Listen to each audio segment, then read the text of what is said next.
కొందరికి ఏమో ఇది రాజకీయం. ఇలా మనం పెట్టింది ఉద్యమ సభ, పోరాట సభ. ఇది రాజకీయ సభ కానే కాదు. కృష్ణా నదిలో మన జలాలు అనేది, కృష్ణా నీళ్ళ మీద మన హక్కు అనేది మనందరి బతుకులకు జీవన మరణ సమస్య, సావో రేవో తేల్చే సమస్య. ఈ మాట తెలంగాణలో పక్షిలాగా తిరుక్కుంటా నేను చెప్పబట్టి, ఎవడా మైక్, అది ఎవడా మైక్, ఎవడా ఏమిరా నువ్వు కూడా అక్కడ నువ్వు అయింది.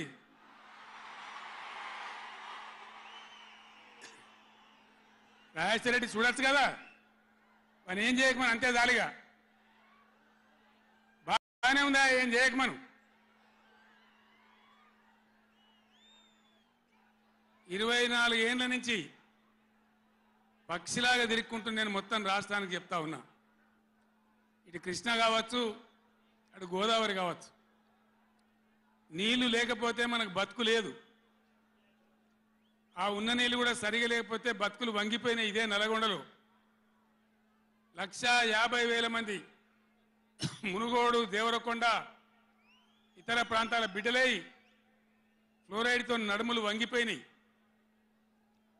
చివరికి ఈ జిల్లాలో ఉద్యమకారులందరూ కలిసి ఆ ఫ్లోరైడ్ ఎఫెక్ట్ అనే బిడ్డలను తీసుకుపోయి ప్రధానమంత్రి టేబుల్ మీద పండబెట్టి, అయ్యా మా బతికిదంటే కూడా ఎవడు పట్టించుకునే వాళ్ళు లేడు. ఆనాడు పార్టీలు లేవా, ఎమ్మెల్యేలు లేరా, మంత్రులు లేరా, ఎవడు పట్టించుకోలే. నల్లగొండలో బీఆర్ఎస్ ప్రభుత్వం వచ్చిన తర్వాత జీరో ఫ్లోరైడ్, నల్లగొండ ఫ్లోరైడ్ రహితంగా చేసిందే బీఆర్ఎస్ గవర్నమెంట్, బీఆర్ఎస్ పార్టీ. అక్కడ ప్రజలు నడితే చెప్తున్నారు. ఇలా ఇంతకుముందు మాకు కాళ్ళు గుంజుతుండే, పెద్ద ఇబ్బంది అవుతుండే, నడుములు గుంజుతుండే, భగీరథ నీళ్ళు వచ్చిన కాడి నుంచి ఆ బాధలు పోయినాయని చెప్తున్నారు. ఎవరిని అడిగినా కూడా చెప్తున్నారు. ఏనాడు ఏ నాయకుడు పట్టించుకోలే. ఇప్పుడు జరుగుతున్నది ఏంది? ఈ సభ పెట్టింది కొంతమంది సన్నాసులు, తెలివిలేక వాళ్లకు వ్యతిరేకమని అనుకుంటున్నారు. నేను ఒక్కటే మాటలో జరగవలసింది చెప్తా. ఉవ్వెత్తిన మనం ఉద్యమంలాగా ఎగిసి పడకపోతే, మనల్ని మనం కాపాడుకునే ప్రయత్నం చేయకపోతే ఎవ్వడు కూడా మన రక్షణకు రాడు. మీరు ఈ మాట రాసి పెట్టుకొని మీ గుండెలలో, ఎవ్వడు రాడు. ఆనాడు ఫ్లోరైడ్ నాడు ఎవడు రాలే. ఓట్లున్నప్పుడు వస్తారు నంగనాచి కబుర్లు చెప్పి, కానీ తర్వాత ఎవడు రాడు. ఓటు గుద్దినం గడ్డకెక్కిందంటే మన ఈపుల గుద్ది మనని బొందలు నూకుతుండే తప్ప ఎవడు రాలే. ఇది జరిగిన చరిత్ర, ఇప్పుడు జరుగుతున్న చరిత్ర. దయచేసి మీరు గమనించాలి. ఇది ఆషామాషి కాదు. ఇది చిల్లర మల్లర రాజకీయ సభ కాదు. రాష్ట్ర ప్రభుత్వానికి కాదు, రాష్ట్ర నాయకులకు కాదు. ఇలా నీళ్లు వంచడానికి సిద్ధంగా ఉన్నటువంటి బ్రిజేష్ కుమార్ ట్రిబ్యునల్కు కానీ, కేంద్ర ప్రభుత్వానికి కానీ, కేంద్ర నీటిపారుదల మంత్రికి కానీ, మన నీళ్లు దొబ్బిపోదామనుకునే స్వార్థ శక్తులకు కానీ ఒక హెచ్చరిక. ఈ నల్లగొండ చలో తెలగొండ నల్గొండ సభ ఇది ఏ ఒక్కరికో, ఒక వ్యక్తికో, కొద్ది మంది గురించో, పిటికడి మంది గురించో సభ కాదు. ఖమ్మం, నల్గొండ, మహబూబ్ నగర్, రంగారెడ్డి, హైదరాబాద్, ఈ 5 జిల్లాల ప్రజల యొక్క జీవన మరణ సమస్య జరుగుతున్న చూసిన తర్వాత చాలా బాధపడ్డాం. మీ అందరి ఆశీస్సులతోని ఉద్యమాన్ని విజయం చేసినాం, రాష్ట్రం తెచ్చుకున్నాం. మీ అందరి దీవెనతోని 10 సంవత్సరాలు ఈ గడ్డను నేను పరిపాలన చేసిన. నేనేం తక్కువ చేయలే.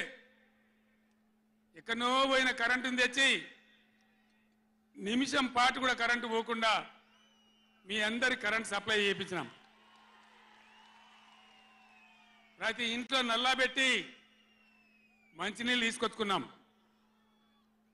ఒకనాడు ఆముదాలు మాత్రమే పండిన నల్లగొండలో, బత్తాయి తోటలతో బతికిన నల్లగొండలో లక్షల లక్షల టన్నుల వడ్లు పండించేటువంటి పరిస్థితులు తెచ్చుకున్నాం. అంతకుముందు లేని నీళ్లు యాడికెళ్ళి వచ్చినాయి, ఎట్లా వచ్చినాయి అంటే దమ్ము కావాలి, చేసే ఆరాటం ఉండాలి. ఇది నా ప్రాంతం, నా గడ్డ, నా ప్రజలు అనే ఆరాటం ఉంటే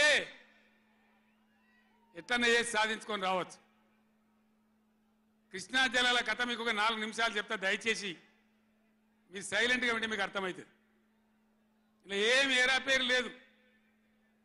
ఆనాడు కొట్లాడినాం, రాష్ట్రం కోసం కొట్లాడినాం.